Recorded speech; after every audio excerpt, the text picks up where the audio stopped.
Today on the CTV News at 5, a baby girl from Lethbridge has died from whooping cough. We just want to make families aware that this disease is real. Now her family is pleading with other parents to have their children vaccinated. Plus, murder charges laid in the disappearance of a Medicine Hat nursing student. And when you look at the data, when you look at the technical data that surrounds this whole issue, the need is just not there. Power line protest, why there's growing concern over a new proposed line.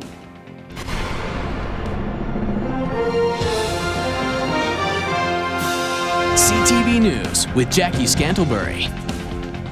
Good afternoon. Health officials are sounding the alarm after a one-month-old baby from Lethbridge died of whooping cough. Today, the little girl's grieving family shared their heartbreaking story while urging other people to keep immunizations up to date. Alicia Fieldberg reports.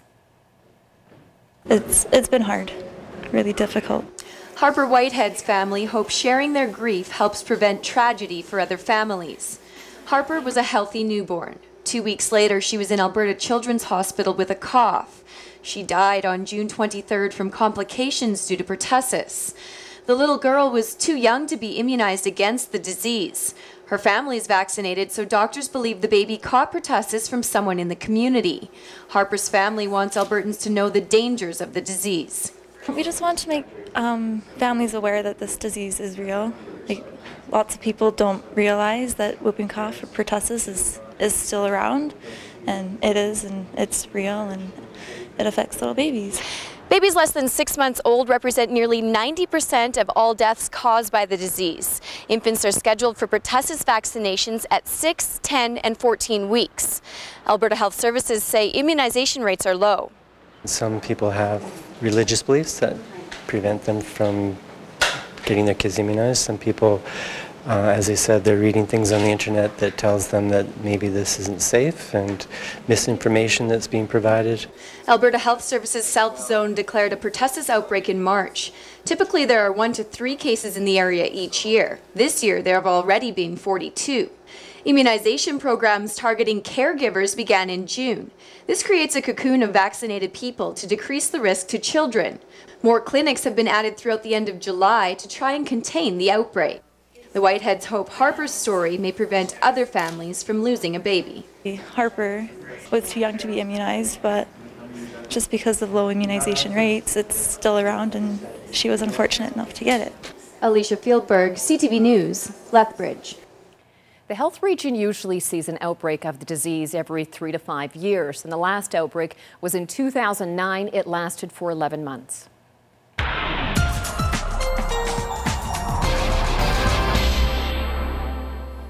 We've got David Spence filling in again today for Dory Rossiter. And David, it looks like we've got more great weather on the way. Yes, hot one today, 31 degrees this afternoon, lots of sunshine, hot weather all across southern Alberta. There's a cold front that moved through Calgary and then kind of stalled out, never really quite made it to the Lethbridge area. So as a result, a wide discrepancy in temperatures. And as we head into the weekend, all of southern Alberta, I think, is going to enjoy some sunny weather. We'll talk about the weekend forecast a little later in the program. Thank you, David. Charges are being upgraded today against a man arrested in connection to a missing woman in Medicine Hat. 34-year-old Jarrison Stepanski is now facing 1 count of second-degree murder. Brianna Karsten-Smith has more from Medicine Hat. Brianna. Jarrison Stepanski was originally charged with accessory after the fact to murder in the disappearance of 23-year-old Amy Lewis. Police can now say that DNA evidence gathered early on in their investigation has allowed them to lay the second-degree murder charge, despite the fact there's still no sign of Amy Lewis. Now, officers admit that a conviction can be difficult without a body. There are certainly unique challenges with prosecuting a case like this, but I know we are confident, as well as the Crown, with respect to the evidence we have gathered to support this charge. We have no significant evidence right now as we stand today that would bring any clear direction or location to where her whereabouts are. Amy Lewis has not been seen or heard from since June the 11th. Stepanski will appear in court again on July 26th. In Medicine Hat, I'm Brianna Karsten-Smith. Thank you, Brianna. And Brianna is working with us from Chat TV in Medicine Hat. Well, the sentencing hearing of a child abductor, Randall Hopley, continued today in Cranbrook. Last September, Hopley removed 3-year-old Keenan Hebert from his Sparwood home. 4 days after the abduction, while authorities and volunteers searched the area for signs of the missing toddler, Hopley went back to the Hebert home and returned little Keenan to his bed. In March, Hopley pleaded guilty to a number of charges related to the kidnapping. This isn't the first time that Randall Hopley has been in trouble with the law. Kimberly Davidson joins us now from Cranbrook, where Hopley's past could lead to an increased sentence. The Crown is asking that Hopley be assessed to see if he should be declared a dangerous offender. Prior to taking 3-year-old Keenan Hebert from his Sparwood home last September, Hopley held a conviction for a sexual assault from 1985. He's also being convicted of several break-and-enters and thefts. At his sentencing hearing, Hopley pleaded guilty to yet another charge of break-and-enter and possession of stolen property. In the spring of 2010, Hopley was found squatting in a cabin in the Crow's Nest Pass where he was storing numerous stolen items. A dangerous offender designation would mean that Hopley could be imprisoned indefinitely. Thank you, Kimberly. Now, the hearing was expected to conclude today, but it will continue on an undetermined date later this summer. The Hebert family is not in the courtroom. They have now returned and are living in northern BC. Well, a man charged with first-degree murder in the death of a Vulcan senior is now looking for a new lawyer. This morning, Timmy Engel appeared in a Lethbridge courtroom via closed-circuit television. Engel is charged with first-degree murder and indignity to a human body. 77-year-old Otto Bunty Luce was kidnapped from his home in Vulcan in January. His dismembered body was found a few days later. During today's brief appearance, Engel's lawyer withdrew from the case. The case has been adjourned until July the 26th, so Engel can contact legal aid and try to get a new lawyer before a preliminary hearing next month on other charges. When Luce was murdered, Engel was out on bail on a number of charges in another case, a domestic assault. And Lethbridge police have charged a 29-year-old man after a person was stabbed on the city's south side yesterday afternoon. It happened along 5th Street and 6th Avenue South. Bloodstains on the sidewalk appear to lead away from this home. When police arrived, a 38-year-old man was found suffering from a stab wound to the leg. The victim was taken to hospital and treated for non-life-threatening injuries. Police say the assailant and victim knew each other, got into a fight, and it escalated. 29-year-old Dustin Big Bull is facing assault-related charges. He made his first court appearance today. Lethbridge Regional Police were called to a sudden death this morning as well. Around 5 o'clock, the body of a 66-year-old man was found outside an apartment building along the 1100 block of 5th Avenue South. So far, no other details have been released. And regional police have charged a pair of women with arson after a dumpster was set ablaze early this morning. It happened behind the Sandman Hotel along Mary-McGrath Drive South.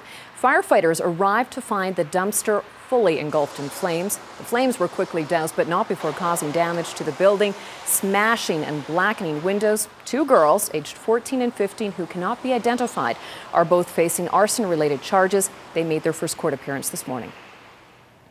Firearms training is underway for regional police officers in the River Valley. They'll be firing rounds from now until about 11:30 tonight. Residents in the vicinity could hear some shots fired during this time, but officers say it's likely only a drill.